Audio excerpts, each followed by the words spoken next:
सहना भवतु सहनौ भुनक्तु सह वीर्यङ्करवहै तेजस्विनावधीतमस्तु मा विद्विषावहै। ॐ शान्ति शान्ति शान्तिः। श्रुतिस्मृतिपुराणानाम् आलयं करुणालयम् नमामि भगवत्पादं शङ्करं लोकशङ्करं शङ्करं शङ्कराचार्यं केशवं बादरायणं सूत्रभाष्यकृतौ वन्दे भगवन्तो पुनः पुनः। ईश्वरो गुरुरात्मेति मूर्तिभेदविभागिने व्योमवद्व्याप्तदेहाय दक्षिणामूर्तये नमः। यस्माच्चातं जगत्सर्वं वप्रलीयते येनैदं धार्यते चैव तस्मै ज्ञानात्मने नमः। ये मे गुरुभिः पूर्वं पदवाक्यप्रमाणतः व्याख्या वेदान्त तां नित्यं प्रणतोऽस्म्यहं तैत्तरीयकसारस्य प्रसादतः विस्पष्टार्थरुचीनां हि व्याख्येयं सम्प्रणीयते। ॐ ॐ शन्नो मित्रशं वरुणः शन्नो भवत्वर्यमा शन्न इन्द्रो बृहस्पति शन्नो विष्णुरुक्रमः। नमो ब्रह्मणे नमस्ते वायो त्वमेव प्रत्यक्षं ब्रह्मासि त्वमेव प्रत्यक्षं ब्रह्म वदिष्यामि ऋतं वदिष्यामि सत्यं वदिष्यामि तन्मामवतु तद्वक्तारमवतु अवतु माम् अवतु वक्तारम्। ॐ शान्ति शान्ति शान्तिः। આપણે યતો વાંચ્યું છે ત્યાંથી હું બોલું છું. તમે રિપીટ કરજો. યતો વાચો નિવર્તન્તે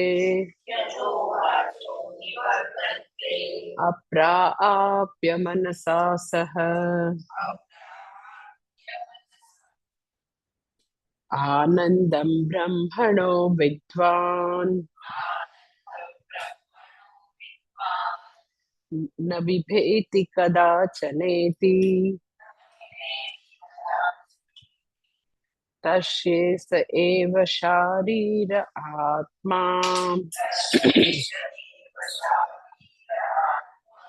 યઃ પૂર્વસ્ય તસ્માદ્વા એતસ્માન્ મનોમયાत्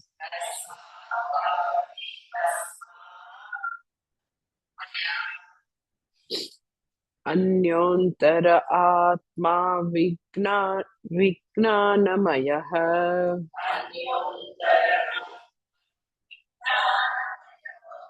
तेनेष पूर्णः स वा एष पुरुषविद एव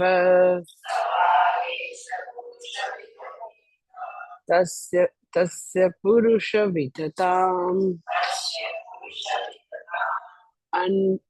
अन्वयं पुरुषविदः तस्य श्रद्धेव शिरः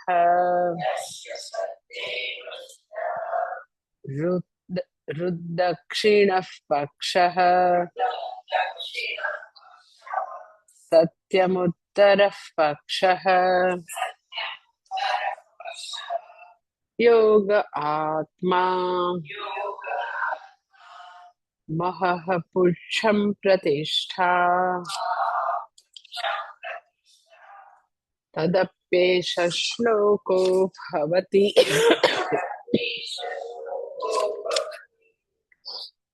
આપણે ગઈ વખતે જોયું કે હવે મનોમય પછી હવે વિજ્ઞાનમયની વાત કરશે, પણ આ અનુવાકમાં પાછું થોડુંક મનોમયનો મહિમા બી હશે અને વિજ્ઞાનમયનું આગળ હશે. તો સૌથી પહેલા જે છે યતો વાચો નિવર્તન્તે, તો એમ કે એ જે છે જે હિરણ્યગર્ભ જે છે સમષ્ટિ મનની વાત કરે છે કે વ્યક્તિ જે છે એ જે ઉપાસના કરી રહેલ છે, તો એમ કે શબ્દો સાથે એનું મન પાછું આવે છે. મેં તમને કીધું મંત્રની પછી વધારે આગળ મંત્ર છે એમાં વ્યાખ્યા કરશે. પણ અત્યારે બેઝિકલી આપણે જે વિજ્ઞાનમય જે છે એના માટે જેવી રીતે આગળ છે એવી રીતે પક્ષી રૂપક કલ્પના કહેશે. મનોમય અને વિજ્ઞાનમય એનું પાછું કમ્પેરિઝન કરશે, સંબંધ કહેશે કે મનોમય પછી you can say like shift, હવે કહેશે એઝ ધો શિફ્ટ હુમાં. શિફ્ટ એટલે શું? તો કે આપણે જે લેવલે જીવતા હોય એમાંથી આપણું આમ જાણે કે આપણને હવે ઉપર ઉઠાવશે, શિફ્ટ કરશે, આપણને આગળ આગળ લઈ જશે, એક એક એક એક સ્ટેપ, એક એક એક સ્ટેપ શિફ્ટ કરી. ડઝન્ટ મીન કે આગળનું ખરાબ છે એવું કહેવાનું તાત્પર્ય નથી, પરંતુ કહેવાનું એ છે કે જો મનોમય તો આ છે, પણ મનોમયનો આત્મા છે ને વિજ્ઞાનમય છે, એનાથી મહાન છે, એનાથી અંદર છે, એનાથી સૂક્ષ્મ છે. એટલે ધારો કે સૌથી પહેલા આપણને અન્નમયની વાત કરી રહ્યું છે કે અન્નમયનો આત્મા તો પ્રાણમય છે. એટલે જે લોકો ખાલી આમ શરીરના લેવલે જીવતા હોય તો એને જગાડે, એટલે શિફ્ટ કરે ને એનાથી આમ ઉપર લઈ જાય. ઇટ ડઝન્ટ મીન કે અન્નમયનો અનાદર છે. એટલે મનોમય અને વિજ્ઞાનમય એ એટલું આમ યુ કેન સે આમ એટલું એના માટેની બધી ગલત ફેમી છે, કન્ફ્યુઝન છે મનોમય ને વિજ્ઞાનમયમાં. મનોમયની ઇમોશન્સને, જે મનોમય ઇમોશન્સનું કેન્દ્ર છે તો એને વેલિડેટ કરે છે, પણ મનોમય જે છે એનાથી મહાન વિજ્ઞાનમય છે. એટલે જો આપણી ઇમોશન્સને વિજ્ઞાનમય સંમતિ ન આપે તો આપણી અભિવ્યક્ત ન કરાય. એટલે એ આખું એક બહુ જ એકદમ ક્રુશિયલ પોઈન્ટ અહીંયા કહે છે. આટલા હજારો વર્ષ પહેલા જ્યારે સૃષ્ટિ આવી ત્યારે ઉપનિષદ આપણને એ વસ્તુ કહે છે. જ્યારે મેં તમને ગઈ વખતે એમ કીધું કે આમ સર્વત્ર એવું જ છે કે જે લોકો લાગણી વેડા કહીશ, અથવા તો તમે આમ બહુ લૂઝ ભાષા વેડા કરે, તો એને બધા બહુ આમ ગ્લોરીફાઈ કરે કે રડે. એટલે હું એવું ક્યાંય હું ઇમોશન્સને ઉત્તરથી નથી કરતી, પરંતુ જેની અંદર વિચાર નથી, જેની અંદર યથાયોગ્યનું ભાન નથી, જે ધર્મયુક્ત નથી, એવી બધી વસ્તુઓ જે છે, એવી બધી લાગણીઓ ટોટલી યુઝલેસ છે, અધાર્મિક છે, નકામી છે. એટલે બેય ખરેખર પૂછો તો મનોમય ને વિજ્ઞાનમયનું એકદમ ફ્યુઝન હોવું જોઈએ. એકદમ જ એ લોકો એકબીજા સાથે તાલમેલ મિલાવીને કામ કરવા છે. એટલે જ મારું એવું ઓબ્ઝર્વેશન છે કે જે લોકો મનોમયના લેવલે જીવે છે એને બુદ્ધિના વિચારપૂર્વકના ડિસિઝન, તર્ક, યથાયોગ્ય એની સાથે દૂર દૂરનો સંબંધ ન હોય. એટલે પછી એવા શબ્દ આવ્યા કે જો ઇમોશનલ બ્લેકમેલ કરે છે, પછી ઈ પોતાનો એમ કે વડીલ હોવાનો ગેરફાયદો કરે છે કે બચ્ચા હોવાનો ગેરફાયદો કરે છે. તો બધા એમ કે આંસુ જોવે, ઈ વડીલપણું જોવે, પણ ઈ અધર્મની વાત કરીને રડે છે એવું કોઈ નહીં જોવે. એટલે એટલો સૂક્ષ્મ પોઈન્ટ છે મનોમય ને વિજ્ઞાનમયની જે વસ્તુ છે ને એટલી સૂક્ષ્મ છે. એટલે જે વ્યક્તિ વિજ્ઞાનમયના લેવલે ઓછા જીવતા હોય પણ ઈ લેવલે જીવે એમ કે બધી જ વસ્તુ યથાયોગ્ય, એટલે સત્યમ અને ઋતમ ને ડાબી જમણી પાક કીધી, ઋતમ અને સત્યમ, ઋતમ ડાબી પાક, સત્યમ જમણી પાક. તો એને ઋતમ અને સત્યમનો ટેકો નથી, તો એ ભાઈ એ બધું નકામું છે, એ બધી ઇમોશન્સ સાવ ખાલી ખાલી છે. એટલે લોકો, હું તમને આમ એક એવું એક્ઝામ્પલ આપું કે રાજકોટમાં એક છે મારા સ્ટુડન્ટ, તો એમ કે જેને વિજ્ઞાનમય જેના જીવનમાં યુઝ જ નથી કરતા, ઓર તમે એમ કહો આ બુદ્ધિનો છાંટો જ નથી એવું તમે એમ કહો, ધારો કે હવે એવી વ્યક્તિ પોતાની જાતને ખૂબ જ ભોળી, ખૂબ જ લાગણીશીલ કે એવા એક બેનની હું વાત કહું.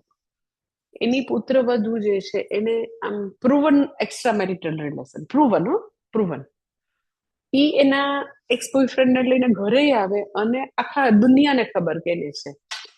તો એની સાસુ જે છે એ તો મારી દીકરી, ઈ તો મારી દીકરી ફ્રોમ ડે વન થયો. એમ કે ના, એમ કે મેં એને પહેલાથી મારી દીકરી કીધી છે ને, વાંધો નહીં. તો મેં એના ઘરે જઈને ઈ લોકોને આશ્રમે બોલાવીને અનેક વાર કીધું કે તમે ખરેખર આ તમારા દીકરાને જન્મ આપ્યો છે કે કઈ રોડથી લઈ આવ્યા છો? આમ જો તમારો આ દીકરો છે ખરેખર. ઈ ઓલી કે છે કે મારો ઓલા સાથે છે, તોય મારી દીકરી. એટલું જ નહીં, આમ એમ કરીને એમ કે એની આંખમાં આંસુ છે, ના હું તો એમ કે બધા સાથે ફેર છું, હું તો નિષ્પક્ષ છું, મારે તો મારી ડાબી છે. અરે પણ ઓલી એ બધા કાંડ કર્યા છે ભાઈ, પૂરું કર. તો ઓલીને કે ના ના, એમ કે તું ભલે જા, પણ હું તો તને છે ને એમ કે આ એમ કે તારા સસરાએ મને કીધું છે મળતા પેલા કે ના ના એનું કરજો એમ, તો હું તો તને 1 કરોડ રૂપિયા આપીશું. યા એલિમની. અને શી લિટરલી ગયા. તો બધા એમ કે આ તો કેવી મહાન છે, અક્કલ વગરના લોકો. એટલે આ તો એક્સ્ટ્રીમ એક્ઝામ્પલ છે મારી સામે બનેલું. આમ 2 વર્ષથી એની બધી ચાલતી હતી, તો આમ મને મારી સામે થઈને હું શું કહું, એમ કેમ આને નથી આ ચાલતી જરાય બુદ્ધિ? કે તમને જે ધર્મ છે, જે યથા યોગ્ય છે કે તમે લગ્ન જેવા પવિત્ર મહાન બંધનમાં એમાં રહીને તમે છીનાડા કરો, એને તમે મારી દીકરી છે ને ઈ તો બહુ સારી છે ને ઈ તો ફલાણું ઢીકડું. તમારા એમ કે એનો દીકરાનો કંઈક નાનું મોટું બધાનું વ્યવહારમાં તો કંઈક હોય, પણ કોઈ વ્યક્તિ દારૂ પીને દંગલ કરે, એક્સ્ટ્રા મેરિટલ કરે, ડ્રગ્સ લેતા હોય, તો ઈ તો કદી માફ ન કરી શકાય એવા બધા ગુના છે. એને તમે કેવી રીતે આવરી શકો? પણ મારો દીકરો છે થોડો લેઝી છે, પણ લેઝી છે એટલે એને એવું લાયસન્સ મળે કે તું બીજે જઈને બીજા લોકો સાથે ફરવા માંડે. તો કળિયુગમાં આ બધું છે, પણ જે લોકો આમ જેને કહેવાય ને કે ભગવાને બુદ્ધિની બદલે આમ લાકડાનું ભૂસ્સું ભરી દીધું હોય, literally they just don't use their intellect. અને લોકો એમ કે ઈ તો ભગવાનના ઘરનું માણસ, એવા ભોળા.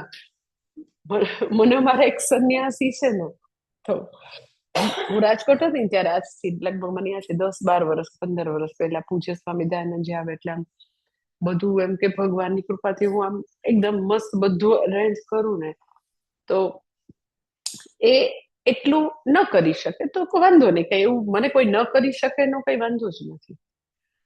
એમ કે તમે તો બહુ એમ કે હું તો ભોળો છું, એમ કે હું ન કરી શકું, તમે કે બહુ સ્માર્ટ છો એટલે તમે કરી શકો. હવે આને નાને હું ભોળો છું એટલે શું? તો હું બી મન વચન કર્મથી મારા લાઈફમાં બી હંમેશા I am very much straightforward. હું જે બોલું છું એ હું મારી વાણીમાં લાવું છું ને એ કર્મ કરું છું, તો દેટ ઇઝ સરળતા, દેટ ઇઝ ભોળપણ. પણ I have that moral courage કે કોઈ ખોટું કરે તો હું એને મોઢા ઉપર નમ્રતાપૂર્વક કહું છું. હા, સત્ય છે તો બધાને ઈ સાંભળવામાં તકલીફ પડે, દેટ ઇઝ અનધર થિંગ. પણ હું કઈક અંદર મનમાં રાખી અને બીજા કઈ વક્રતા નથી મારામાં, કોઈ એમ કે સરળતાનો અભાવ નથી. Just because I use my intellect એટલે હું બહુ સ્માર્ટ, કારણ કે સ્માર્ટ નું તો તમારે ડેફિનેશન પર જે કરવું એ કરી શકો. એટલે પછી બહુ એને મને 2-4 વાર એવું કીધું, એટલે પછી ઈ ન કરી શકે, ઈ કોઈને કહી ન શકે, બધું પરફોર્મ ન કરી શકે, એટલે મેં કીધું એને ભોળા નો કઈ ભોટ કહેવાય. પછી મને બહુ જ મારી પીન દબાવી એટલે મેં તેને ભોટ કહેવાય. અને આપણે મેં કીધું મનોમયની ઉપર વિજ્ઞાનમય છે, અને ભગવાને કોઈને પણ ઓછી નથી આપી વિજ્ઞાનમય. જેમ શરીર પૂરતું સ્વસ્થ આપ્યું છે, અંદર પ્રાણ બી સ્વસ્થ આપ્યા છે, સેમ વે ઈ બી પૂરેપૂરું આપ્યું છે. Only thing is use it or lose it. પણ આ એટલો ક્રુશિયલ પોઈન્ટ છે, એટલો એમ કે આમ બધા લોકો જે બી લોકો આવા આમ લાગણી વાળા આમ કે આમ એવી ડાઈ વાતો કરે ને આમ મરી પડે આમ આમ કરે, જયારે કરવાનું હોય ને એમાં એ કઈ ન હોય, એવી સરસ વાત કરે એવું પ્રેમ, એટલે બધા એની પર ઓવારી જાય. જે ખરેખર એમ કે કર્મ કરતા હોય, કર્મ કરવું દેટ ઇઝ વિજ્ઞાનમય. વિજ્ઞાનમય જે છે એમાં કર્તૃત્વ છે, કઈ કરે છે બરાબર, તો એ કરવામાં ક્યાંય ન હોય. તો ઇટ ઇઝ સો ઇમ્પોર્ટન્ટ કે આપણને ભગવાને જે બધું આપ્યું છે, શરીર આપ્યું છે, મન આપ્યું છે, બુદ્ધિ આપી છે, તો એક એક લેવલ છે, તમે કયા લેવલે જીવો છો. શરીર છે તો ઈ એનો એક રોલ છે કે શરીર જે છે શરીર માધ્યમ ખલુ ધર્મ સાધમ, કે તમને સાધન આપ્યું છે, સાધન સાધન તરીકે વાપરો, એની પાછળ મચવાની જરૂર નથી. ઇટ ડઝન્ટ મીન કે શરીર યુઝલેસ છે, હું કહું છું. તો મન બી આપ્યું છે, ઇમોશન બી આપી છે, પણ સાસુ તરીકેની પાગલ જેવી ઇમોશન્સ હોય, તો મારી દીકરી છે, તો મારી દીકરી છે. દીકરીને પુત્ર વધુને એના માટે એને 1 કરોડ આપ્યા, એવું જ કહેવાય ને. તમે કેટલી હદે અધર્મને તમે ઉત્તેજન આપો છો કે કરી શકાય એવું બધું. લગ્ન સંસ્થાને બેઠા બેઠા તમે તોડો છો આવી રીતે કરીને. એટલે મેં તો ઈ લોકોને કીધું, મેં ફાઇટ આપો, એમાં શું છે, દર મહિને જેમ પેલા ડોગ્સ ને બટકા નાખે ને એમ આપો ને, આખી જિંદગી ભલે ઈ લે maintenance. Why you are giving once યાર. પણ એનીવે, મનોમય અને વિજ્ઞાનમયનું એટલા માટે પેલા મનોમયની થોડી વાત બી કરશે અહીંયા, અને વિજ્ઞાનમયની આગળ પેલું કરશે. શું કામ મનોમયની વાત કરશે, તો કે બે પાછા એને કમ્પેરિઝન કરીને બતાવાશે કે મનોમયનું આવું સ્વરૂપ છે ને વિજ્ઞાનમયનું આવું સ્વરૂપ છે. એટલે આજ સુધી આપણે આપણી ઇમોશન્સને સમજી ન શકતા હોય, તો હવે આ ચર્ચા પછી બેસીને સમજવાનું કે આપણે ક્યાં આવું પાગલ વર્તન કરીએ છીએ. આ તો એક્સ્ટ્રીમ છે, એકદમ એક્સ્ટ્રીમ, તમે માની ન શકો એટલું એક્સ્ટ્રીમ છે. પરંતુ આપણે બી એવું અનનેસેસરી લાગણીના નામે બીજા લોકોને પરેશાન બી કરતા હોય. એટલે try to understand ourselves as a મનોમય, અને પછી મનોમયને સમજ્યા પછી આપણે એવી જે યથાયોગ્ય ઇમોશન્સ છે એને જ આપણે આપણામાંથી અભિવ્યક્ત કરીએ, બાકીની વસ્તુને તો કે અંદર રાખી મૂકીએ. એટલે એ જે છે દેટ ઇઝ વેરી, એટલે બહુ જ મોટું દમહ શમહની વાત છે, બહુ જ મોટું પોતાના ઉપર વર્ક કરવાનું છે. એટલે મનોમય જે છે એ સતત અભિવ્યક્ત થાય છે આપણા વર્ડ્સ દ્વારા. વર્ડ્સ દ્વારા, હા, શબ્દો ક્યાંથી આવે તમે મને કહો, મનમાંથી. તો તમે મનની લાગણીઓને બુદ્ધિની સાઇન વિના પ્રોસેસ નથી કરી, એનો અર્થ એમ કે તમારો મનોમય ઉપર તમારા વિજ્ઞાનમયનો કોઈ કમાન્ડ નથી. It's very important. એનું એટલું એની ઉપર કામ કરવાનું છે, એટલું કામ કરો. આજ સુધી જે હોય, પણ હવે તો સમજો પોતાની લાગણી. કે જ્યારે તમને એવું થાય ને કે માતાજી સતત બોલવા ઉપર કેમ કહે છે, પણ આખું પોતાના મન ઉપરનું સંયમન જે છે, એ મન ઉપરનું સંયમન કયો કે વાણી ઉપરનું સંયમન, it is one and the same. એટલે જેને તમે મનોનિગ્રહ કયો, યાદ છે, મનનો નિગ્રહ જે છે એ આવે, બુદ્ધિનો નિગ્રહ ક્યાં એવું કીધું છે. મનનો નિગ્રહ એટલે મનની ઇમોશન્સ શબ્દો દ્વારા વ્યક્ત થાય. હવે તમે તમારી ઇમોશન અંદર છે ત્યાં સુધી તો દેખાતી નથી, બરાબર, બોલે ત્યારે જ વ્યક્ત થાય. હવે શબ્દો છે એ માપસરના નથી બોલતા, એનો અર્થ એમ કે તમે મનોમયના લેવલે જીવો. એટલે હવે તમને પાછું તમારું વ્યવહાર કનેક્ટ કરું કે તમે પુરુષ અને સ્ત્રીમાં તમે રિસર્ચમાં કહેજો કે પુરુષો રોજના કેટલા શબ્દ બોલે ને સ્ત્રીઓ કેટલા બોલે. એનો અર્થ એવો છે કે પુરુષો કામ નથી કરતા. હા, રિસર્ચમાં પુરવાર થયેલું છે. તમે ગૂગલમાં જઈને પૂછજે કે રોજના એમ કે જનરલી રિસર્ચ છે, પુરુષ કેટલા શબ્દ બોલે ને સ્ત્રી કેટલા શબ્દ બોલે. એટલે ઇન જનરલ આપણે એમ કે સ્ત્રીઓ જે છે એ લાગણી પ્રધાન વ્યક્તિત્વ છે, અને એને ગ્લોરીફાય કરવામાં આવે. પણ કઈ કારણ ખરું ભાઈ, શું કામ એને ગ્લોરીફાય કરો છો? લાગણી અને બુદ્ધિનું ફ્યુઝન ઈ ખરેખર યુક્ત વ્યક્તિનું કે ખરેખર સાધકનું લક્ષણ છે. એટલે એ બધાએ કામ કરવાનું. આપણે બોલીએ તો તમે બોલો એની પહેલા અહીંયા આગળથી વિચાર કરો, દેટ ઇઝ વિજ્ઞાન. તમે એમ કહ્યું કે મનોમય ને વિજ્ઞાનમયમાં પ્રેક્ટિસ કરી કરવી, ઓકે. તમારી લાગણીઓ જે છે અંદર પડી ત્યાં સુધી કોઈને ખબર નથી, બોલો છો ત્યારે ખબર પડે, ઓકે, બોલો ત્યારે વિચાર કરીને બોલો ને ભાઈ. અને જેવું વિચાર કરીને બોલો એટલે તમને ખબર પડે કે એકચ્યુઅલી આટલું બોલવાની જરૂર નહોતી. એવું નથી કહેતી કે તમે આપણે કોઈને હર્ટ કરીએ છીએ, એનાથી તમારે કઈ ધંધામાં નુકસાન થયું, ફલાણું, એવું કઈ કહેતી જ નથી. પણ બહુ જ એવા સક્સેસફુલ અને બહુ જ ડાયા લોકોનું હું આમ ઘણી વાર સાંભળું કે વાંચું ને, તો બે વસ્તુ મેં આમાંથી એમ કે મેં ડિરાઈવ કરી છે અને મેં આમ સાંભળી છે, વાંચી છે, કે મને એમ કે નથી બોલ્યું એનું, કે આ વસ્તુ કહેવાની રહી ગઈ એનો ક્યારેય પસ્તાવો નથી થયો આ પોઈન્ટનો, પણ અનનેસેસરી એને માહિતી રિવીલ કરી એનો પસ્તાવો ઘણી વાર થયો છે. ધારો કે હમણાં જ લાસ્ટ વીક જ I was discussing with someone કે એને 5 or 10 years પછી રિટાયર્ડ થવું છે, તો અત્યારથી બધાને કે ઈ વ્યક્તિ અત્યારથી બધાને કે હવે એકચ્યુઅલી મને હવે પછીની મોમેન્ટની પણ મારી લાઈફની ખબર નથી, કેવી રીતે જીવન શેપ લે છે કોઈને નથી ખબર.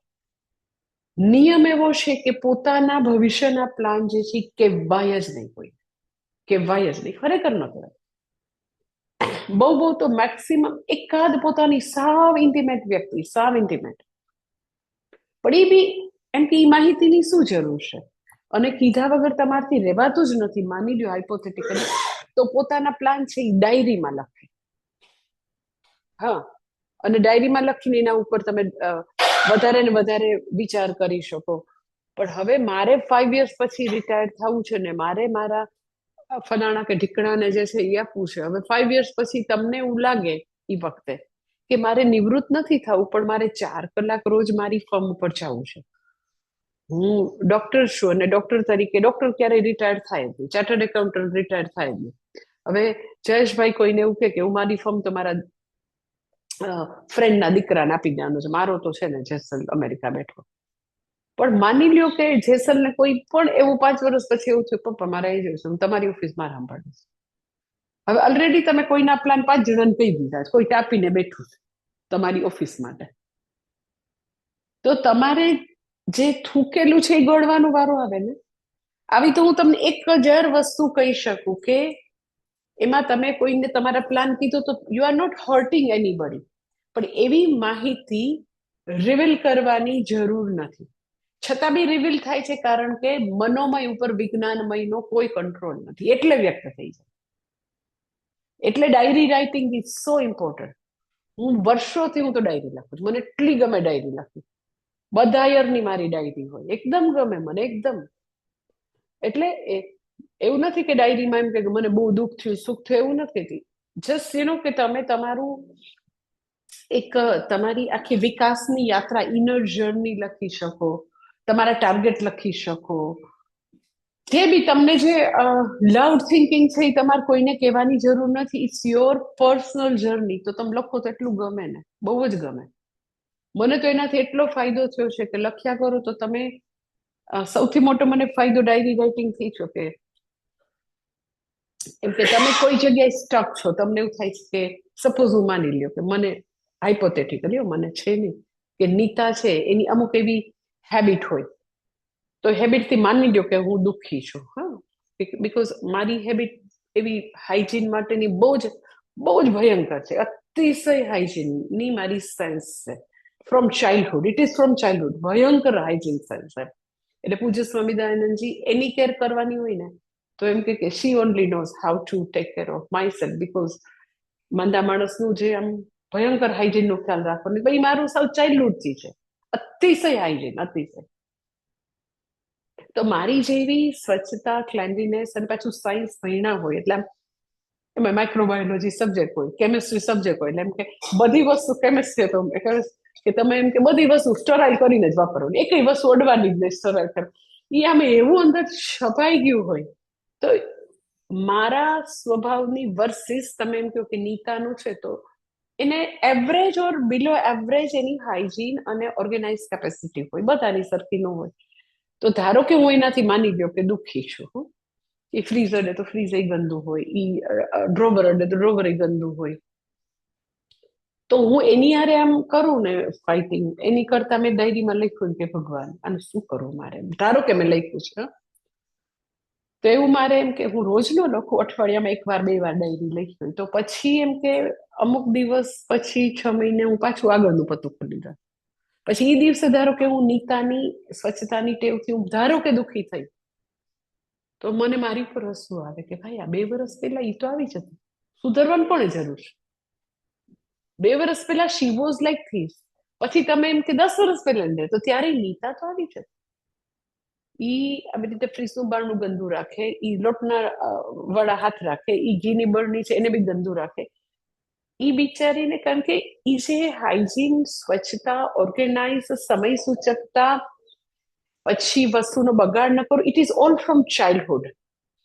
કે લાઈક મારે હું નાની હતી તો નો ડાઉટ સૌરાષ્ટ્રમાં પાણીથી તંગી હશે એટલે ખબર નહીં, પણ એમ કે ક્યારેય હું એક પાણીનું ટીપું ક્યારેય ન બગાડું, જિંદગીમાં ન બગાડું. કે માટલું વિછરાય પછી પાણી એકદમ ફાઇન ક્લીન કરી અને પછી પાણી ડોલમાં લઈ લેવાનું અને પછી વૃક્ષોને પાઈ દેવાનું. કદી પાણીનો આજની ઘડી હું બગાડ ન કરું. એક તો એ આરોનું પાણી હોય તો તમે અમુક ઝાડને આરોનું આપો તો બહુ સારું. તો જિંદગીમાં મેં એક ટીપું નથી બગાડ્યું. એ સીધું માટલું આખે આખું આજે બી બેઝિંગમાં ઠલવી દે. તો હું એને રોજ પ્રેમથી કહું કે દેને મારે લીલી ચાને પાવું છું તો આપી દે મને એમ પાણી, એમ હું એને કહું. પણ જો હું એનાથી મને તકલીફ થતી હોય ને તમે તકલીફ કોઈને કીધા વગર તમે જો ડાયરીમાં લખી હોય તો આપણી આટલી તો આંખ ખુલે છે કે આ બધી હેબિટ, સુટેવ જે છે, આઈધર તમારે સુટેવને ફોર્મ કરવા માટે ખૂબ કામ કરવું પડે પોતા ઉપર, ઓર માતા પિતા અને તમને નાના હોય ત્યારે ટીચર્સે એ હાઇજીનની ટેવ પાડી હોય તો જ હોય. તો પછી મને મેં લખેલું હોય ને તો મેં એવી કેટલી વસ્તુ લખેલી છે ઘણા બધા મારા ઇન્ટિમેટ આજુબાજુના લોકો માટે, તો મને એ વાંચ્યા પછી તો એટલું બધું સારું લાગે કે હાય હાય, આ 5 વર્ષ પહેલા હું એના વિશે આ જ કમ્પ્લેન કરતી હતી તો એ મૂર્ખા છે કે હું મૂર્ખી છું. 5 વર્ષ પહેલા ઈ લોકો આવા જ હતા અને મારા કહેવા છતાં બિચારા they are not able to change themselves, so who should change? તો મારે શું કરવું જોઈએ? મારે એક આવી જ્યોતિ રાખી દેવાય. જ્યોતિ નીતા કામ કરીને નીકળે એટલે તારે ક્લીન કર્યા જ કરવું. અત્યારે નીતાબેન મહિના પછી ગયા ને ત્યાં આગળ રાજકોટ, તો 2 દિવસ સુધી જ્યોતિ કન્ટિન્યુઅસ એક વસ્તુ એને કપડા લઈને લૂછી.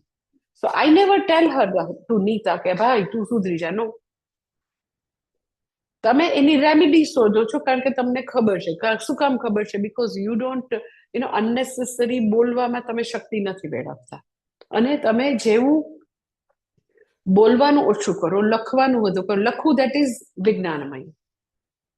એમને તો લખાતું નથી, વિચારો ત્યારે લખાય.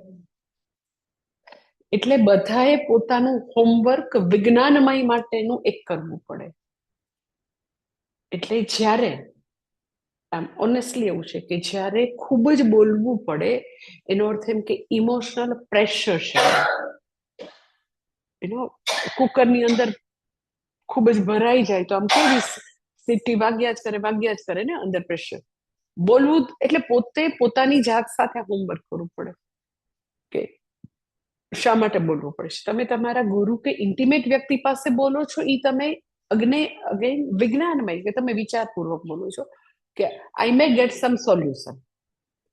પણ ઇન જનરલ અનનેસેસરી આવી રીતે અજાયણી વ્યક્તિમાં માહિતીઓ તમારા આપવી. હમણાં જ somebody was telling કે અહીંયા આપણા આશ્રમમાં કોઈક એવી મોટી વ્યક્તિ આવી હતી તો મને કે માતાજી 10 મિનિટમાં એની એકદમ યુ કેન એવી આમ થોડી દિલની નજીકની હોય વાત કે અમને કહેવા માંડ્યા. દેટ ટુ કે અમને ગૃહસ્થીને એવા કોઈક મોટી વ્યક્તિ આવી હતી તો એટલું બધું છલકાઈને નીકળે શું કામ?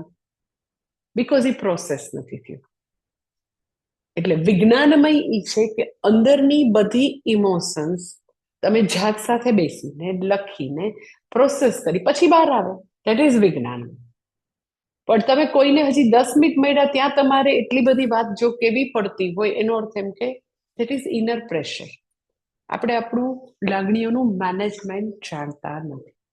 મનોમય ઉપર કામ કરવું એ એઝ સચ આમ સરસ જર્ની પણ સારી છે કે તમે હા પોતાની જાતને ઓળખવી એઝ એ ઇમોટિવ પર્સન એ બહુ જ સારું છે કે તમે વેલિડેટ કરો કે હા અત્યારે આવું છે. અને હું આ છું, રેઝિસ્ટ નથી કરવાનું, બરાબર છે. હું તમે તમારા અંદરના જે ઇનર ચાઇલ્ડ છે તમે કહો હું તને સ્વીકારું છું, બરાબર, આવું છે. અને I am very much okay with my emotions. હવે ઇમોશન્સ જે છે એ એવી હું ભાઈ અંદરથી વ્યક્ત કરીશ જે યથાયોગ્ય છે, જેની જરૂર છે એ હું કરીશ. એટલે એનાથી કઈ શરમ કરવાની બી જરૂર નથી, કારણ કે એ ડિનાયલ છે, શરમ છે, એને જોવું નથી, એને અટેન્ડ નથી કરવું, એવું તો વર્ષો સુધી કર્યું ભાઈ. This is all unconscious. તમે વર્ષો સુધી ઈ ઇનર ચાઇલ્ડને નથી અટેન્ડ કર્યું, એટલે તો આ બધી છે. એટલે તમારે પેલા એને આમ એકદમ એમ્બ્રેસ કરી અને તમારે કેવું પડે કે તું બરાબર છો ભાઈ. શું કામ બરાબર છો? ઈ હવે અત્યારે સ્વામી દયાનંદજી કહે છે આ બધું. શું કામ બરાબર છે? Because of emotional order. હા, મેં તમને કીધું કે આખું જગત રેન્ડમ કે આડેધડ એવી રીતે નથી ચાલતું. એક નીતિ નિયમ પ્રમાણે ચાલે છે. શરીરો પણ એક જ રિધમ, એક નિયમ પ્રમાણે ચાલે. જેવી રીતે અવકાશમાં બધા તારા કે સૂર્ય, ચંદ્ર બધા જ એક એની ઓર્બિટમાં જ ફરે, ઓર્બિટથી બહાર ન નીકળે, અમુક જ એનો જે એંગલ છે ત્યાં જ પૃથ્વી ફર્યા કરે, આ જ સમયે આટલું જ ફરે. એ બધા જબરજસ્ત નિયમ છે. એમાં એમ કે વર્ષે કે 5 વર્ષે કે 20 વર્ષે એક માઇક્રો સેકન્ડનો બી ફેરફાર થાય છે, તો એ બી એ લોકો પ્રિડિક્ટ કરી શકતા હોય. બધું પ્રિડિક્ટ કરી શકે. એમ કહું કે અમેરિકામાં એમ કે અઠવાડિયા પછી છે ને આ એરિયામાં આટલું સ્નો પડશે, એક્ઝેક્ટ પ્રિડિક્ટ કેવી રીતે કરી શકે? તમે મને કહો કેટલું. આપણે તો એવા ખબર નહીં, એવા નહીં હોય સેટેલાઇટની સગવડતા, મને નથી ખબર, પણ એ લોકો તો વર્ષોથી કરી શકે, વર્ષોથી, કે આવા પ્રકારનું સાયક્લોન આવશે, બરફનું તોફાન હશે, તમે બહાર નહીં નીકળતા, આટલા ઇંચ, આટલા થર જામશે, બધું પ્રિડિક્ટ શું કામ કરી શકે? કારણ કે કુદરતમાં બધું નિયમબદ્ધ રીતે ચાલે છે. દેટ ઇઝ ભગવાન. ભગવાન છે એ નિયમ રૂપે છે. તો એ ફિઝિકલ ઓર્ડર આપણને યુનિવર્સનો સમજાય છે કે સૂર્ય, ચંદ્ર, નક્ષત્ર, બધા ગ્રહ જે છે એ બધું આ પ્રમાણે છે, નિયમ છે. તો આપણું મનના નિયમો ક્યાં નથી આપણને દેખાતા? એ બી નિયમબદ્ધ રીતે ચાલે છે. એટલે જ્યારે એ મનોમયને ભગવાન તરીકે જોવો ને તો તમે તમારી લાગણીઓને સ્વીકારી શકો. મનોમય છે એ ભગવાન છે. કારણ કે હિરણ્ય ગર્ભ જે છે એ સમષ્ટિ મન છે. તો એ સમષ્ટિ મન ક્યાં થાય? તમે એમ કહો કે આ જે છે ને એને આખો બગીચો કહેવાય છે, આખો બગીચો છે. તો ઇન્ડિવિજ્યુઅલ એક વૃક્ષ છે, ઇટ ઇઝ પાર્ટ ઓફ બગીચો. એક વૃક્ષ ભેગા થયા એટલે પછી એક વૃક્ષ ભેગા થયા એને તમે નામ આપ્યું બગીચો. પણ તમે એમ કહો કે ઈ ટોટલ જે છે હિરણ્ય ગર્ભ, પણ એમાં મારું મન કાઢી નાખજો, એવું થોડું હોય. એટલે ભગવાન ટોટલ મન રૂપે છે, બરાબર? તેમાં મારું મન અહીં આવી ગયું. હવે આ હું તમને બહુ જ એકદમ જ તમારી પોતાની ઇમોશનલ જર્નીની હું વાત કરું છું, કે જે દિવસે આપણને આપણાથી શરમ ના આવે ને, આપણને આપણાથી કોઈ પસ્તાવો, ડંખ એવું કઈ ન થાય, એ આપણે આપણી જાતને તો પેલા કહેવાનું છે. અને એ ટ્રુ છે, એકદમ સાચી વસ્તુ છે, ખોટી વસ્તુ નથી હું કહેતી. આમ મન મનાવવાની વાત નથી કહેતી. ઇટ ઇઝ ટ્રુ કે એ ભગવાનના ઇમોશનલ ઓર્ડર નો ભાગ આપણે છીએ. તો હવે એ ભગવાનના ઇમોશનલ ઓર્ડર નો ભાગ હોય તો બરાબર છે. ના હતા તો આવી સ્ટુપિડ વસ્તુ કરી, બધું એમ કે કહેવાનું ન કહેવાનું બધી વસ્તુ બધે આપણે બોલતા હતા, વાંધો નહીં. એવું ઈ જે ઇફેક્ટ છે, એવું આપણે ખૂબ જ ઇમોશનલ પ્રેશર હતું, ઇફેક્ટ છે, એનું એક કોઝ છે. કોઈ પણ ઇફેક્ટ એના કારણ વિના હોઈ શકે નહીં. શું કારણ છે? તો કે બરાબર છે, આપણે આજ સુધી આપણા મન ઉપર કાર્ય નથી કર્યું. કઈ પણ કાર્ય ન કર્યું હોય તો એમને થોડું હરખું થઈ જાય. તમે એમ કહો ને કે આ તમારો બગીચો જે છે કેવો સરસ છે, એકદમ બધું એમ કે એમાંથી ઘાસ નીકળેલું છે, કટિંગ સરસ છે. તો ભાઈ એમનેમ નથી. આખો દી મારા માળીને સૂચના આપું છું, આટલો નાનકડો આપણે એવડો મોટો કઈ બગીચો નથી. તો કોઈ બી વસ્તુ તમને સુઘડ દેખાય છે, વ્યવસ્થિત દેખાય છે, ઓર્ગેનાઇઝ દેખાય છે, તો કંઈક કામ કરેલું છે. એમ જે વ્યક્તિના જીવનમાં મનોમય અને વિજ્ઞાનમયનું ફ્યુઝન છે, એના મન ઉપર પોતાનું સંપૂર્ણ સંયમન છે, તો એવું લઈને કોઈ જૈનમાં નથી હોતા. બધા એની ઉપર કામ કર્યું હોય, બધા કામ કરે. એટલે હું તમારી ભારી મૂકું છું કે આપણે કામ કરવું પડે, એમનેમ નહીં થાય. બધા લોકોનું મનોમય એમનેમ જ આમ બધું એમનેમ જ ચાલતું હોય, એની ઉપર કોઈએ you have to pay attention. અને જેવું એને તમે અટેન્શન આપો, તમારી અંદરની પેટર્નને ઓળખવા માંડો કે આવું થાય ને એટલે હું આમ કરું છું, ધીસ ઇઝ પેટર્ન, એટલે તમે એની ઉપર કામ કરવા માંડો. તો કામ કરતા કરતા મનોમયમાંથી તમે વિજ્ઞાનમયમાં તમારું શિફ્ટ થાય, તમે ઇવોલ્વ તો થઈ શકો. એમનેમ નહીં હોય, એમનેમ જરાય નહીં હોય કોઈને. એટલે ઉપનિષદ કે ગીતા ભણ્યા વગર ઘણા લોકોએ એવી અવેરનેસ હોય તો કામ કરતા હોય. કારણ કે જુદા શબ્દોમાં સાયકોલોજીમાં થેરેપિસ્ટ પાસે ઇન જનરલ એન્ડ ઇનસાઇટ હોય, એટલે એ લોકો કરતા હોય કામ. એમ નથી કહેતી કે ખાલી ઉપનિષદ ભણીને જ આવે, એવું નથી કહેતી. પણ નિયમ ઈ છે કે પહેલા તો આપણે કામ નથી કર્યું એટલા માટે છે. તમે એમ કહો ને કે અરે હું આવી કેમ, હું કેમ આટલું બધું અર્થહીન બોલું છું, આટલું મારું કેમ ઇમોશનલ આમ બધું ઉકળાટ નીકળા કરે બધે. એવું જ હોય, કાંઈ વાંધો નહીં, એવું જ હોય. પડતા એટલે એને પોતાની ઇમોશન્સને પેલા બરાબર છો એમ કેવું પડે, વેલિડેટ કરવું પડે, બરાબર બધું ઓકે જ છે, કાંઈ વાંધો નહીં. આમ જ હોય. ઘર સાફ ન કર્યું હોય તેમાં ધૂળના ડગલા હોય જ, કરવા માંડે ભાઈ સાફ, કોઈ ના પાડે તને એમ. એટલે અહીંયા જે છે ને કે વિદ્વાન જે છે ન બિભેતી કદાચ ને, કે એક કસાથી ગઈ વખતે મેં કીધું કે એનામાં ખૂબ જ અભયતા છે, એ ડરતો નથી. પૂજ્ય સ્વામીજી ડર શબ્દ છે ત્યાં એવું કે ડર શબ્દ બધી જ ઇમોશન્સનું ઉપલક્ષણ છે, સિમ્બોલ છે. કે એનામાં આવી જે બી આપણને એમ કે અરે રે આવું મારે કરવાની નહોતી જરૂર, એટલે એક શરમ છે, એક આત્મતિરસ્કાર છે, એક આત્મહીનતાની ભાવના છે, એ બધાનું ઉપલક્ષણ રૂપે ડર છે. કે જ્યારે જ્ઞાન પ્રાપ્ત કરે ત્યારે આવી બધી જ ઇમોશન્સથી હવે મુક્ત છે. કારણ કે મનોમય અને વિજ્ઞાનમયનું સરસ ફ્યુઝન છે. ફ્યુઝન એટલે શું? તો કે અત્યારે એ બધી જ વસ્તુને હું સ્વીકારું છું કે બરાબર છે ભાઈ, ઇટ ઇઝ એઝ ભગવાન ઇમોશનલ ઓર્ડર પ્રમાણે જ હતું. પણ મને કેમ આટલું બધું શાય છું હું?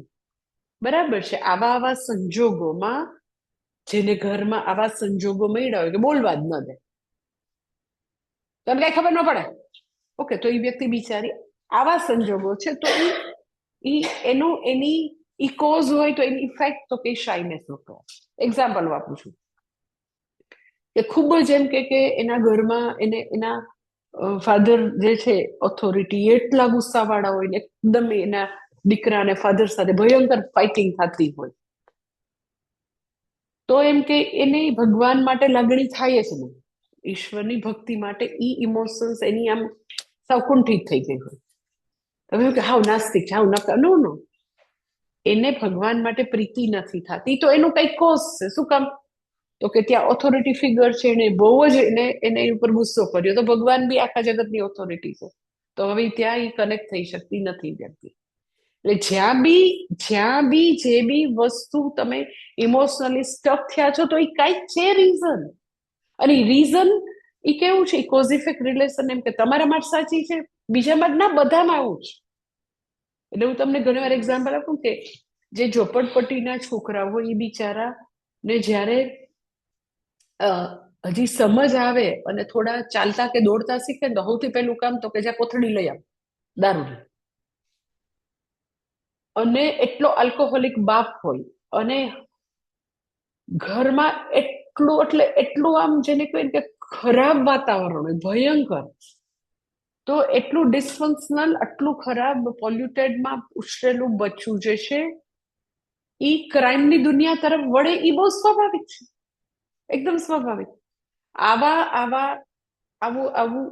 અસર, આવું જેનું ચાઇલ્ડહુડ તો આવી અસરો, એ બધા જ એટલે બધા એવા ઉછળતા બાળકોના માનસ માટે સાચું છે, કારણ કે બધા જ મન સમાન રીતે કામ કરે.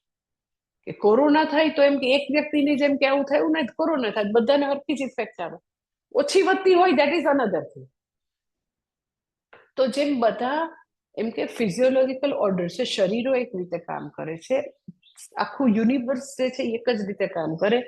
કે ગુરુત્વાકર્ષણનો નિયમ જે છે એ એમ કે કોઈ બી વ્યક્તિ જે છે એ પડે તો ઉપરથી પડે તો એને આવું જ વાગે, એ પછી ન્યૂટન પડે તો એમ જ થાય, અરે તું તો શોધનાર હો, મને શોધનાર, તને એવું નહીં જરાય એવું તો હોય. ધેટ ઇઝ ફિઝિકલ ઓર એનો શરીરો કામ કરે, દેટ ઇઝ ફિઝિયોલોજીકલ ઓર્ડર.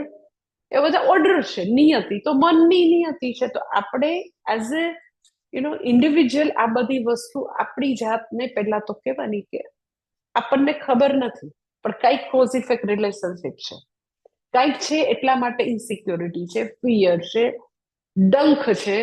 કર્યા પછી પણ મેં આને આવું કહી દીધું હતું સારું, અરે આવું કહેવાની જરૂર, હાઈલા જ કરે, બંધ જ ન થાય અંદર. તો છે એવા પ્રકારની પેટર્ન મનમાં ચાઇલ્ડહુડથી એવા સંજોગોને કારણે આવી છે, તો એ પેટર્ન તોડવાની છે, એની ઉપર કામ કરવાનું છે.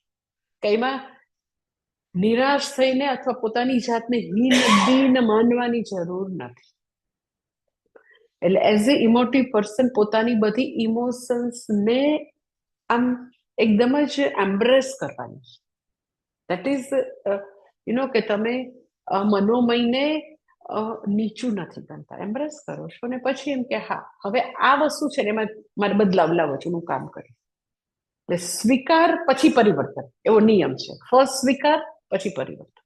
તમે સ્વીકાર વિના પરિવર્તન તમારામાં કે કોઈમાં લાવી ન શકો. મને જ્યાં બી મેં તો મારી લાઈફમાં જોયું છે કે તમે એમને જ રેઝિસ્ટ કરો કે કોઈ દી ના બદલાય. પેલા એઝ ઇટ ઇઝ આ બાળક છે કે આ મેઇડ છે કે આ ડ્રાઈવર છે કે આ વ્યક્તિ છે, આ છે. હવે તો કે આટલું તમે એની ઉપર જો ધીરે ધીરે ઇન્વેસ્ટમેન્ટ કરો ને તો ધીરે ધીરે આટલું કામ થઈ શકશે, આટલું ચેન્જ યુ મે ગેટ, જરૂરી નથી. એટલે અહીંયા આગળ જે છે એ ભગવાન વેદમાં કે છે પક્ષી રૂપક કલ્પનામાં વિજ્ઞાનમયમાં કે ઋતમ અને સત્યમ ડાબી અને જમણી, ઋતમ ડાબી અને સત્યમ જમણી પાંખ છે. માથું છે એ શ્રદ્ધા છે, અને શા માટે આ પછી છે એ બધું કહેશે કે શ્રદ્ધા શા માટે માથું. તો મેં તમને ગયો તે કીધું કે એક પણ કામ એવું નથી કે તમને થશે હો, કરી શકાશે હો, થઈ જશે એવી એક જનરલ શ્રદ્ધા વિના તમે શરૂ ન કરી શકો. પછી ઋતમ અને સત્યમ ડાબી જમણી પાંખે એનું બી વર્ણન આવશે પેલામાં ભાષ્યમાં. અને ઋતમ અને સત્યમ પછી જે કે છે રિઝોલ્યુશન જે છે એ આત્મા છે. રિઝોલ્યુશન એટલે તો કે એક એવા પ્રકારનું નિર્ધાર કે દ્રઢ નિશ્ચય, એ આત્મા છે. અને હિરણ્યગર્ભ જે છે એ પૂંછડી છે. પૂંછડી જે છે એ મેં તમને કીધું કે આપણને એસ જ પુચ્છમ લાગે, પણ એ આધાર છે પક્ષીનો, એટલે એક કે છે. અને ભગવાન જે છે એટલે વ્યક્તિ જે છે એનું મનોમયમાંથી શિફ્ટ થવાનું વિજ્ઞાનમયમાં ત્યારે છે કે ભગવાનને ઇમોશનલ ઓર્ડર રૂપે જોઈ શકે. એ બહુ જ મોટી વસ્તુ છે. ભગવાનને આપણે ઘણા રૂપે જોઈ શકીએ, એમ કે સૃષ્ટિ રૂપે તમે જોઈ શકો, જોજો કેમ કે ગોમાતા રૂપે છે, પક્ષીઓ રૂપે છે, આ બધી વનસ્પતિ રૂપે છે, જળ રૂપે છે, પર્વત રૂપે છે. એટલે આપણે એ બધી પૂજા હોય કે ગિરિરાજની પૂજા કરો ને ગિરનારની પૂજા કરો ને એમ કે ગંગાજીની પૂજા કરો, તો તમે જો એમ કે ઈ લાઈક ફિઝિકલ ઓર્ડર રૂપે ભગવાન છે, એ સતત આપણી સંસ્કૃતિમાં બધે વણેલું છે.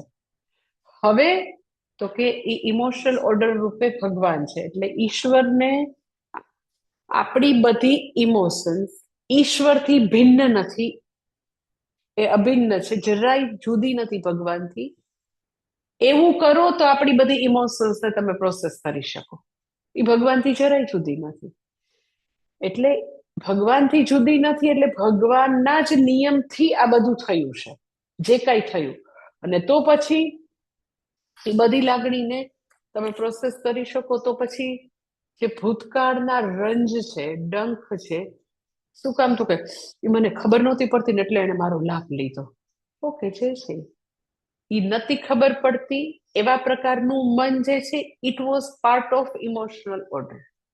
બીકોઝ આવા પ્રકારે ઉછેર થયો, આવા કાવા દાવા ખટપટ રૂપે ઉછેર નહોતો થયો. ઘરમાં એકદમ જ એવું વાતાવરણ હતું કે દુનિયાની એવી બધી જે વસ્તુ હતી, જે પોલિટિક્સ આવું હતું, ડર્ટી પોલિટિક્સ, એ નહોતી ભાન પડતી. અને એટલે શરૂઆતના 5 વર્ષ જે લોકોને ભાન પડતી તેને લાભ લીધો. ઇટ ઇઝ ઓલ્સો એવા પ્રકારનું એકદમ સોફ્ટ મન જે છે એ એવું ઈ પ્રોડક્ટ છે. તો એનું કોઝ હતું કારણ કે એવા પ્રકારનું વાતાવરણ હતું, તો એવું થયું, વાંધો નહીં. પછી તો જાગી ગયા એટલે આપણે આપણા હકો માટે સભાન થઈ અને આપણે બાઉન્ડ્રી ડ્રો કરવા માંડી. એટલે ભગવાનને ઇમોશનલ ઓર્ડર રૂપે, મારી બધી ઇમોશન્સ રૂપે ભગવાન જ હતા અને આજે ભગવાન છે. તો ઇમોશન્સ છે એને તમે ખરાબ ના શીખતા ન મારો. ઇમોશન્સ છે યથા યોગ્ય છે, સારી કે ખરાબ નહીં, બધું બરાબર છે. પણ હવે એમ કે મારે મારી ઇમોશન્સ ની ઉપર ઉઠવું છે, શિફ્ટ કરવું છે વિજ્ઞાનમય. તો એ જે છે એ આખી એક પોતાની જાતને આવી રીતે ઉપર ઉઠાવવાની વાત છે. પણ એની પહેલા મેં તમને કીધું કે આવું પીડા છે, તિરસ્કાર છે, એ બધું જ તો કે ઈશ્વરથી અભિન્ન છે. તો તમે ઇમોશનલ બેગેજમાંથી મુક્ત થાવ. બધી જ લાગણીઓ ભગવાનથી જુદી નથી એવું જોવો તો એ બેગેજમાંથી તો જ મુક્ત થવાય. અને દેટ ઇઝ એટલે મેં તમને કીધું કે મનોમયને હું વાત કરીને જરાય મનોમયને આમ ઉતરતી કે ઈ નકામી છે કે એવું કહેવાનું તાત્પર્ય જ નથી. એને વેલિડેટ એ બરાબર છે એવું કહી અને એમાં વિજ્ઞાનમયનું ફ્યુઝન કરવાની કોશિશ કરવાની છે સતત. એ તો કે પોતાની એક આખી ઇનર જર્ની છે. અને એ ભગવાન ભાષ્યકાર હજી પાછું આગળ કહે છે. આપણે એ ભાષ્ય જોયું.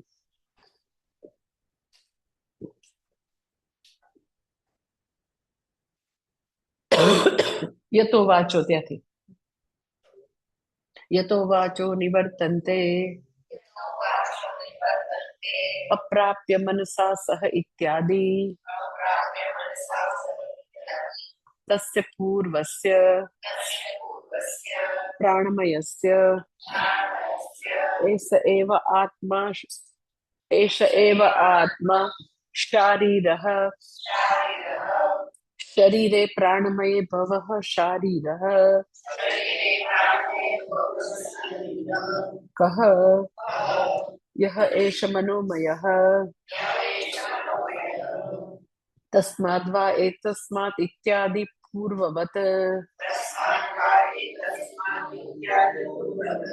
અન્યોન્તર આત્મા વિજ્ઞાનમયઃ મનોમયસ્ય આભ્યંતરઃ વિજ્ઞાનમયઃ. એ છે કે આ મનોમય વિજ્ઞાનમય જે છે એ મનોમયનો આત્મા છે. આત્મા એટલે શું? તો કે એ એનાથી ઉપર છે, એનાથી સૂક્ષ્મ છે, એનાથી અંદર છે. આભ્યંતર એટલે અંદર છે અને પાછો સાથે સાથે એનાથી અન્યત છે. બે જુદા છે. મનોમય જુદું છે, વિજ્ઞાનમય જુદું છે. એટલે એ આપણને પાછું જુદું કરતા આવડવું જોઈએ. આપણી એસ જ હું તમને હંમેશા કહું છું, એક જ જેને તમે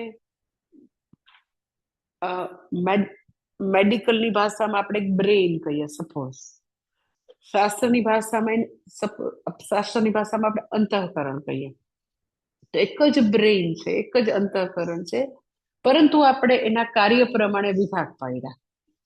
તો આપણને હવે એ વિભાગીકરણ આપણને દેખાવું જોઈએ કે આ છે ને ખાલી ઇમોશન્સ છે, ઇમોશન્સ.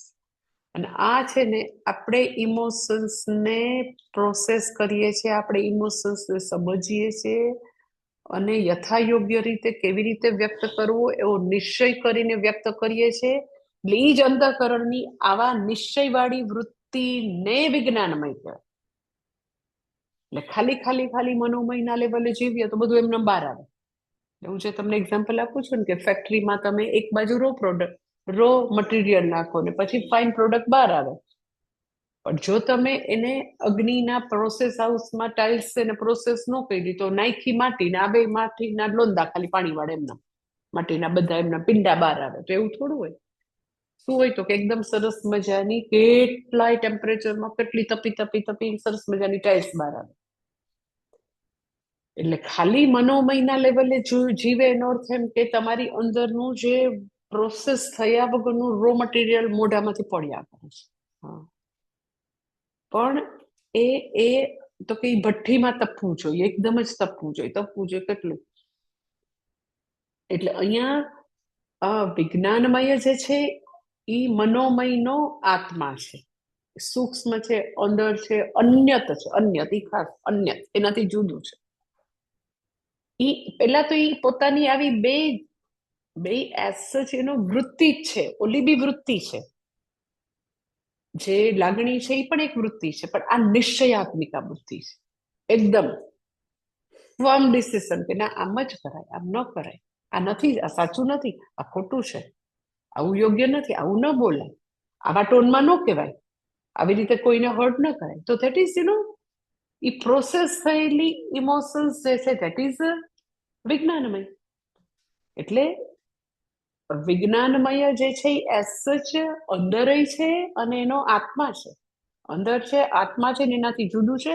એટલે એક જ અંતઃકરણના આ બે પાર્ટ આપણે આમ એકદમ સમજવા પડે કે આ મારી બધી ઇમોશન્સ, આ હું ઇમોશન્સને બધી જ ઇમોશન્સને મારા મોઢાથી વ્યક્ત નથી કરતી. પ્રોસેસ થઈને એમ કે મને 50 વાક્ય લાગણીનો ઘોડાપુરમાં આવ્યા 50 વાક્ય, પણ હું 5 જ એમાંથી ગણીને બહાર લઈ આવ્યા. એટલે એવી જે એક પ્રકારની નિશ્ચય કરેલી જે વૃત્તિ છે એ જો આનાથી જુદી છે. ઓલામાં કઈ પ્રોસેસ હાઉસ નહોતું, આમાં પ્રોસેસ હાઉસ થયું. એટલે અન્યત છે. ઓલી 50 વાક્યો છે, અહીંયા 5 જ વાક્ય આવ્યા, રિફાઇન થયેલા. એટલે મેં જે ગયા વખતે તમને કીધું ને કે રાજકોટમાં ઘણા લોકોને મારી સામે વાંધો, અરે માતાજી સાંભળતા જ નથી. હું જરૂર સાંભળું, પણ તમે આવીને મારી આ ટુ ધ પોઈન્ટ તો વાત કરો. ટુ ધ પોઈન્ટ વાત કરવું હોય તમારે નોટ પેન લઈને બેસવું પડે કે આપણે 5 મુદ્દાની વાત કરવી. એટલે મારી એવું છે જ, મારી પર્સનાલિટી, મારો મંગળ છે ને ભયંકર આમ એક્ઝોલ્ટેડ છે, સૂર્ય બી એક્ઝોલ્ટેડ. એટલે એટલું સ્પીડથી હું કામ કરી શકું, એટલું સ્પીડથી અહીંયા એકદમ ફટાફટ પ્રોસેસ થઈ જાય. એટલે બીજા કરે તો મારી પાસે નથી સમય હોતો જ નથી. કારણ કે કેટલા બધા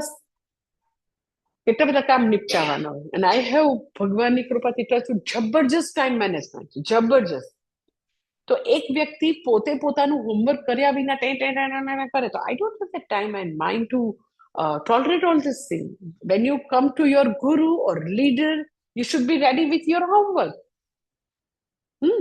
When you come with homework, this is વિજ્ઞાનની. અને આવીને કરીને એક જ પોઈન્ટ નાનકડો હોય, એમાં તમે 50 વાર આમાં મને કર્યા કરો તો પછી ખરેખર સમય નથી. અને હું એવું કરી ન શકું બીકોઝ ઇટ ઇઝ નોટ ઇમ્પેસિવ. તમારે જ્યારે એવી એકદમ જ તેજસ્વી વ્યક્તિ પાસે જવું હોય તો તમારે તમારી પૂરી પ્રિપરેશન. હું મારી જિંદગીમાં મારા ગુરુ પાસે નોટ પેન લીધા ગઈ જ નથી.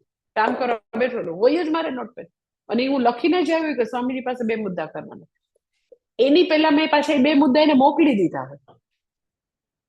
તો એ સપોઝ ટ્રાવેલિંગ કરે છે તો વિચારે કોઈ દિવસ સાધુની ક્ષણ અને સદાવ્રતનો કણ બગાડાય જ નહીં. જો સ્વામીજીનું વોટ્સએપ હોય ને એમાં રોજે રોજ એવા એક બે વસ્તુ મેં મોકલેલી જ હોય કે આપણે આ જો તરંગ્સ work list of colours, just એમ કે મારે એને ખ્યાલ છે કે હું આ ડિસ્કશન કરવા આવીશ. એ બી આની પહેલા મેં મોકલી દીધું હોય. પછી new CCTV in my mobile છે કે કેમેરા. એટલે જે ડિપાર્ટમેન્ટ આ બે સંભાળતા હતા એ પોતે. એટલે મેં એને પેલા લખી લીધું હોય કે ઓલો ભાઈ તરંગ વયો જાશો 3જી તારીખથી, કલરનું લિસ્ટ જે છે. પછી એ એમને કહેતા હોય તો હું એમને સૂચના આપવા જાઉં. એ કોઈ રીતે પ્રોફેશનલી કામ કર્યું ન કહેવાય. યુ ગીવ સૂચના, એને એક જ વ્યક્તિ સૂચના આપે, બધા સૂચના આપે એવી રીતે કામ થાય જ નહીં. તો if he is giving instruction તો હું મારે એમની સાથે ડિસ્કસ કરવું છે તો પહેલા આવી રીતે મારે બધા દિવસના હશે લખેલા.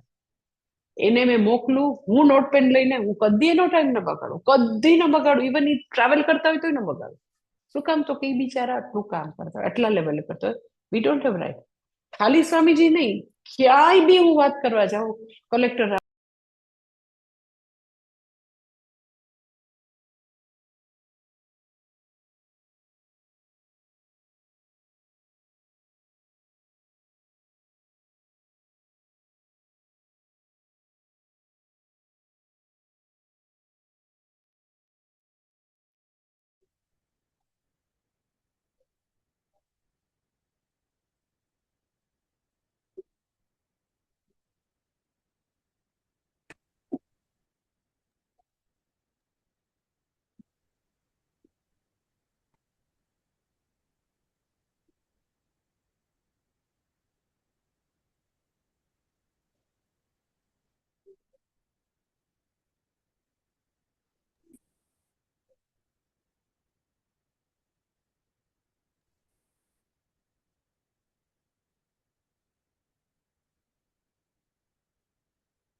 ના ના. પણ જો માતાજી મ્યુટ છે. હા, કે વ્યક્તિ જે છે એ એક્ઝેક્ટલી સેવાથી થતો આ બેનિફિટ છે. એક્ઝેક્ટલી એઝ સચ તમને એવું લાગે કે તમે પ્રેક્ટિસ કરો છો માતાજી માટે, પણ ઇટ ઇઝ નોટ માતાજી માટે પ્રેક્ટિસ. કેટલું સરસ છે, કેટલું સરસ. આ ખાલી તમે આટલું જ વિચારો ને કે જે બી હવે બોલશું ને એ ચોખ્ખી ચોખ્ખીને માપી માપીને વિચારીને બોલશું, તરત જ મનોમય ઉપર તમારું વિજ્ઞાનમયનો આવવા માંડ્યો, એકદમ જ કંટ્રોલ આવવા માંડ્યો. એટલે ઘણાને એવું મારું લાગે, પણ હું શું કહું, મને આટલું બધું ડિટેલમાં સમજાવવાનું બી આજ સુધી as such I was not getting that time and leisure or topic also. અત્યારે ટોપિક બી આવી ગયો કે એક્ઝેક્ટલી તમે જોવો કે આ મારું મનોમય છે અને આ મારું વિજ્ઞાન. એટલે અંતઃકરણમાં ભગવાને બ્રેઇનમાં 4 વિભાગ નથી કર્યા. બીજા 2 વિભાગ તમને ખબર છે કે આપણે જે બી એઝ એ વિજ્ઞાનમય હું કરું, મેં કર્યું, મેં મારા ગુરુની સેવા કરી, સપોઝ મને એવું અભિમાન હોય તો દેટ ઇઝ અહંકાર. અને ચિત્તમ એટલે જે ઓલ્ડ મેમરી છે, દેટ ઇઝ ચિત્તમ, દેટ ઇઝ અંતઃકરણ. અત્યારે આપણે બેની જ વાત કરીએ છીએ, પણ એ અન્યત છે, એ તમને જોવું પડે. અને જેવું જોવા માંડો, so you are aware about your emotions. જેવું you are aware about your emotions, એટલે તમે કામ કરી શકો. પહેલા તો બધું લંપ હતું, ભાન જ નહોતી. So this is very very important for your personal life અને ફોર સેવા ઓલ્સો, અને ફોર સાધક તરીકે તમારો વિકાસ પણ અહીંયા જ છે. એકદમ જ બહુ જ ઇમ્પોર્ટન્ટ છે કે અહીંયા જ વિકાસ છે. પછી આગળનું જે છે આપણે ભાષ્ય કાલે લઈ, અરે નેક્સ્ટ સેશનમાં લઈ લઈશું. ઓમ પૂર્ણમદ પૂર્ણમિદમ પૂર્ણાત પૂર્ણમુદચ્યતે પૂર્ણસ્ય પૂર્ણમાદાય પૂર્ણમેવાવશિષ્યતે. ઓમ શાંતિ શાંતિ શાંતિ. હરિ ઓમ શ્રી ગુરુભ્યો નમઃ. હરિ ઓમ. હા, હવે આવતા રવિવાર આપણો ક્લાસ હશે, ખાલી સોમ મંગળનો નહીં હોય, રવિવારનો હશે. ઓકે. ક્યાંથી બેટા એડ કરવાનું?